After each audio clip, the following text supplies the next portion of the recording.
Okay, so I was telling you, out of this 5, which all are the defining property?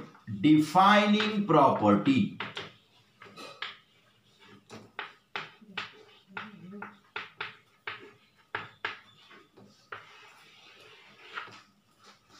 What is this defining property? Defining property is exclusive property. You can tell it as exclusive property. Means it is applicable very strictly to living organism.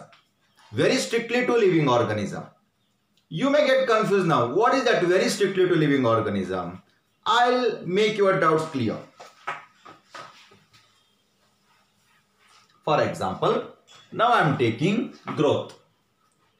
And I told you that growth means it is increase in weight or increase in length. But you know that non-living things also show some kind of growth. When living beings can show growth, non-living beings also show some kind of growth. Best example, mountains. Best example, mountains. If you take Himalayan mountain, you know that day by day, there we can see growth because of accumulation of ice or snow on that. That is also growth. Now, since it has growth, now we can't call them as living being. There is slight difference. In case of living being, growth is internal from inside.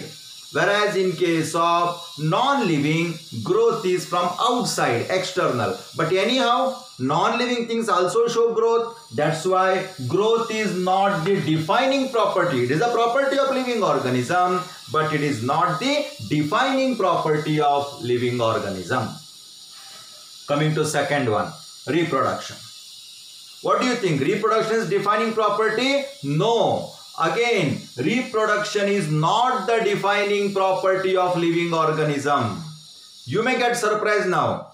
You may ask me, then non-living things, do they reproduce? No, they do not reproduce. But there are some living organism which does not reproduce. Because we told that living organism should reproduce.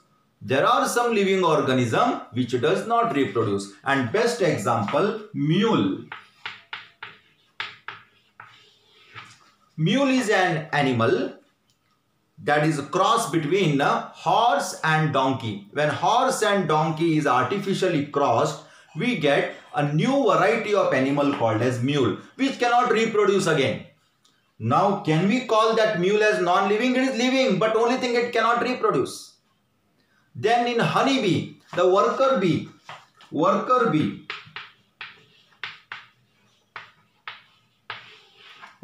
bee is also sterile. Sterile means the organism which cannot reproduce. Worker bee is sterile. Queen, among that honeybee, queen is fertile. Only queen can reproduce. Now you can't call this worker bee as non-living because it cannot reproduce.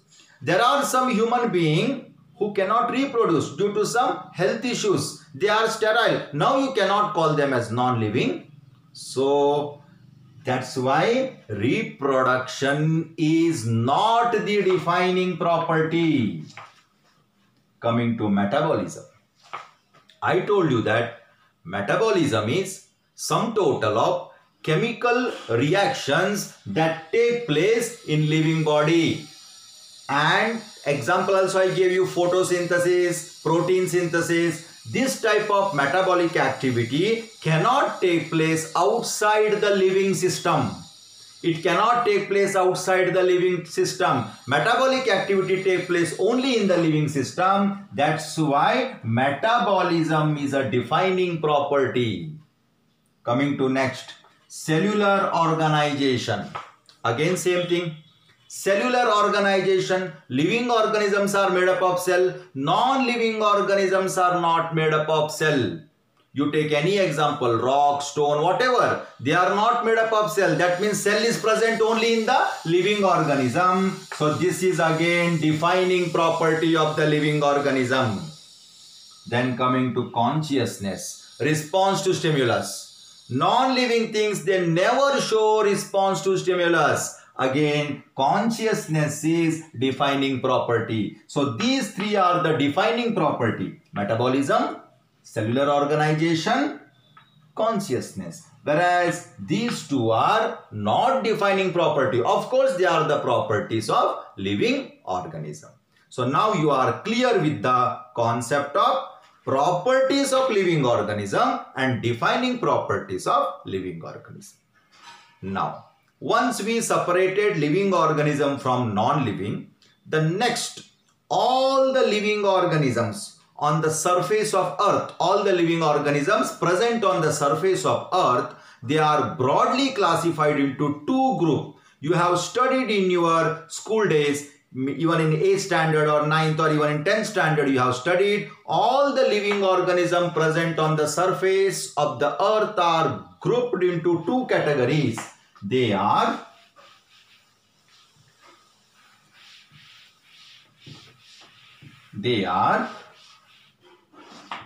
prokaryotes and eukaryotes.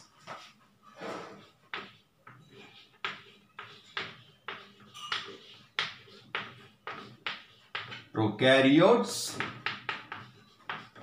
eukaryotes.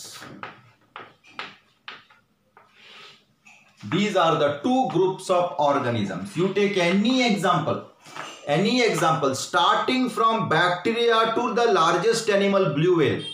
They are categorized as prokaryotes and eukaryotes. Now, what do you mean by prokaryotes? The word prokaryotes, it is made up of two words, pro plus caryon. Pro plus caryon. And this is made up of two words, eu plus caryon. What is the meaning of caryon? Caryon means nucleus. Eu means true. That means eukaryotes are with the true nucleus. Prokaryon. Again, caryon means nucleus. Pro means primitive. Pro means primitive.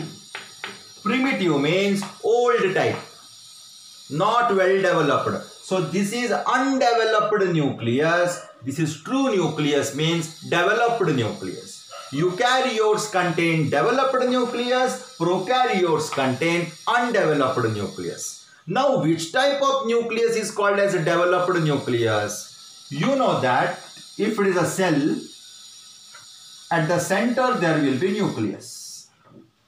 Nucleus contains chromatin network or DNA material here. Now, if the nucleus is bounded by definite nuclear membrane, if this nuclear membrane is present, then it is true nucleus, well developed nucleus. And if this nuclear membrane is not present, then it is called as primitive type of nucleus. Or you can call not well developed nucleus or not well organized nucleus. And example for this, bacteria. Bacteria are best example for prokaryotes. Other than bacteria, you can give example of blue-green algae.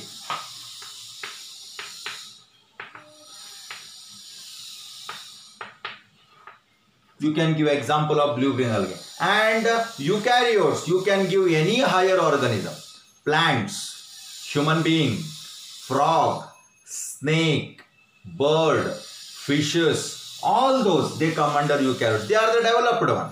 Okay, they come under this. So this is one major difference between prokaryote and eukaryote. Another major difference, you know that inside the cell there are many cell organelles.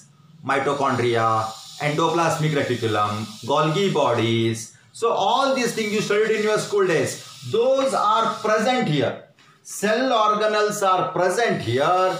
Cell organelles are absent here, except ribosome. You know ribosome, which helps in protein synthesis. Only ribosome is present as cell organelle. Most of the cell organelles are absent. whereas here most of the cell organelles are present. So this is the major difference between prokaryotes and eukaryotes. That is the two major group of living organisms.